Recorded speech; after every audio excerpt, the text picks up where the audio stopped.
Lah ini makanya kita ini Masya Allah hidup di era seperti ini. Sholawat adalah jalan keluar, dan dari dulu. Makanya sholawat itu macam-macam. Ada sholawat tibil kulub, ada sholawat fatih. Kalau sumpit sholawat fatih, kalau lupa sholawat lupa. Lu ada sholawat lupa. Kalau sampean belajar kok susah nyantol, ada sholawat namanya sholawat lupa. Sholawat nisyan ini kalau dibaca 100 kali setelah habis subuh selama 41 hari, itu akal kita insya Allah punya kecerdasan mengingat sesuatu tanpa membebani. Sederhana aja bunyinya, cuman Allahumma sholli wa sallim wa barik ala maulana Muhammadin wa ala alihi nuril mudhibi lin nisyani bi nurihi fi kulli lamhatin wa nafasin adada ma wasi'ahu ilmullah. Loh, lali lah. Ya kalau mau sholawat itu ke rumah, bawa gula teh ya. Nah, hari ini umat Rasulullah dengan cara Indonesia disolawati. Apa? Bangsa ini tenang, berbeda-beda tenang, berbeda agama tenang. Paling cuma ria-ria kecil, pergi ke gereja kafir, paling cuma itu aja. Dikit habis itu hilang lagi. Main catur haram, dilu seminggu hilang. Apa Indonesia? Kenapa? Karena Indonesia oleh para ulama jelas-jelas gak bisa kalau tidak dititipkan kepada Rasulullah. Maka nenek moyang kita nitipkan Indonesia pada Rasulullah Muhammad Sallallahu Alaihi Wasallam. Cara menitipkannya seperti apa?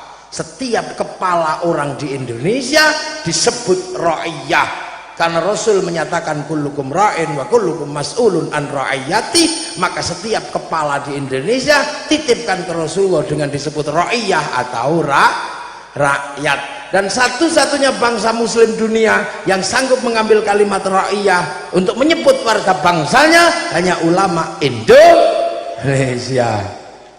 Jadi sampean itu ra'iyah, rakyat, makanya tenang aja, per kepala udah dititipkan Rasulullah, nggak usah khawatir.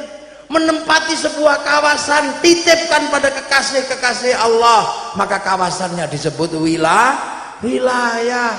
Kalau sedang berdiskusi titipkan kepada Allah, wasyawirhum fil amri, maka diskusi ra'iyah disebut musyawarah. Titipkan ke Allah, semua titipkan. Kalau lagi bermusyawarah jangan menang-menangan sendiri, titipkan ke Allah. Tafassahu fil majalis fafsahu yafsakhillah. Ruang musyawarah dikasih nama majelis. Ngangkat pemimpin titipkan sama Allah. Wasi'a kursiyyus samawat, maka kedudukan pemimpin disebut kursi. Dan wilayah yang kita tempati akhirnya disebut negara kesatuan Republik Indonesia. Makanya inilah jawaban kenapa Jazirah Arab satu bangsa bisa pecah menjadi puluhan negara, Eropa satu bangsa bisa pecah jadi puluhan negara, tapi kenapa kita yang puluhan bangsa mampu bersatu dalam satu negara kesatuan Republik Indonesia? Karena dititipkan pada Rasulullah dengan sebutan ra'iyah atau rakyat, dan Rasulullah mendapatkan beban rahmatan lil alamin yang diajarkan waja'alnakum syu'uban wa qabaila lita'arafu. Ini kalau bukan para wali nggak bisa dulu meletakkan hal seperti ini. Makanya untuk tetap membuat situasi tenang, rakyat sudah dititipkan ke Rasulullah. Kalau ada sesuatu siram dengan sholawat. Antara yang ada dan yang tiada bersatu dalam nama Rasulullah Muhammad Sallallahu Alaihi Wasallam. Makanya sholawat, makanya bibidin sholawat, tenang. Harap apa udah tenang sekarang.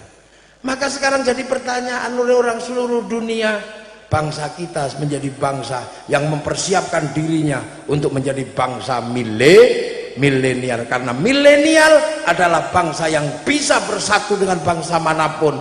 Kamu boleh menggunakan pola pikir Eropa, kita boleh menggunakan pola pikir Belanda, kita tidak lagi menggunakan aku cinta padamu tapi I love you, kita tidak lagi menggunakan model rambut Indonesia tapi rambut Amerika mohawk, atau rambut Korea miring, kita tidak lagi menggunakan makanan Indonesia tapi spaghetti. Tapi antar bangsa tidak boleh lupa, batas milenial terakhir adalah batas bangsa dan negara. Karena sehebat apapun kemampuan kita memahami Amerika, kalau kita pergi ke Amerika tetap ditanya pasportmu mana.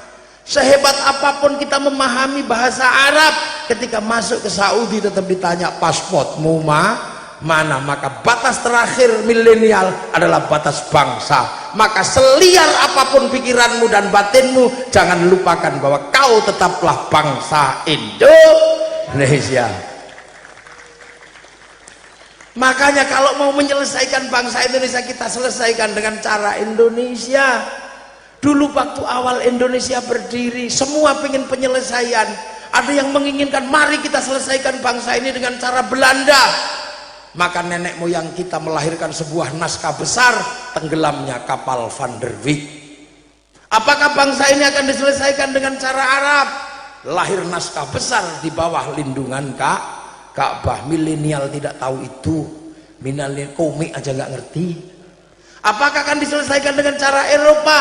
Lahir naskah besar, salah asuhan. Apakah akan diselesaikan dengan cara Indonesia murni? Lahir naskah besar, Siti Nurbaya. Maka kenapa sekarang ketika bangsa ini bermasalah, kau cari penyelesaian keluar?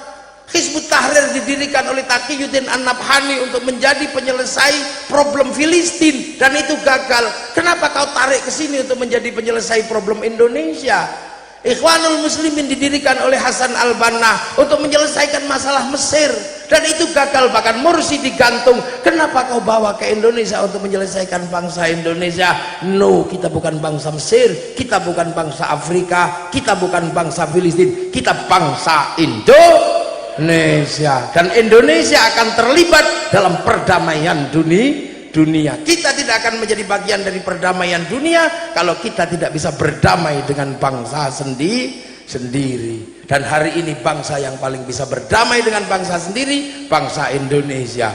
Puluhan suku, puluhan bangsa, puluhan ras bersatu dalam satu negara, Kesatuan Republik Indonesia. Inilah milenial sejati, menjadi Eropa, menjadi bangsa apapun, tapi tidak pernah melupakan bahwa kita bangsa Indonesia. Besok kita ketemu Rasulullah.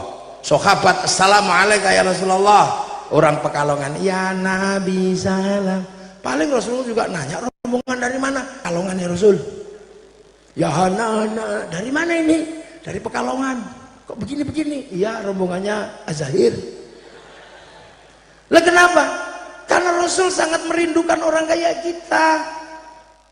Rasul satu pagi tidak mendapatkan air karena sahabat lupa bawa air. Ghirba sahabat tidak ada air, maka Rasulullah mengeluarkan air dari tangannya. Ada yang minum, ada yang mandi, ada yang berwudu, dan Rasul bertanya, siapa imannya yang paling baik? Iman Rasulullah ya Rasul. Rasul, aku ini ketemu Allah, iman pantas. Imannya malaikat ya Rasul. Malaikat ketemu Allah, beriman pantas. Sahabat ya Rasul. Sahabat ketemu aku, beriman pantas. Iman siapa ya Rasulullah yang paling bagus? Iman umatku akhir zaman yang tidak pernah ketemu aku tapi beriman kepadaku. Mereka lah yang kurindukan nanti di hari kiamat. Itu siapa? Kitalah yang pesek-pesek ini. Ya, makanya kita ini untuk menjadi bangsa-bangsa besar, Rasulullah sudah mempersiapkan Islam untuk menjadi agama milenial, agama masa depan. Semoga semua selalu diingatkan bahwa kita umat Rasulullah yang ada di Indonesia, punya bangsa Indonesia, dan semua akan mendapatkan syafaatnya nanti di hadapan Rasulullah Muhammad sallallahu alaihi wasallam. Al-Fatihah.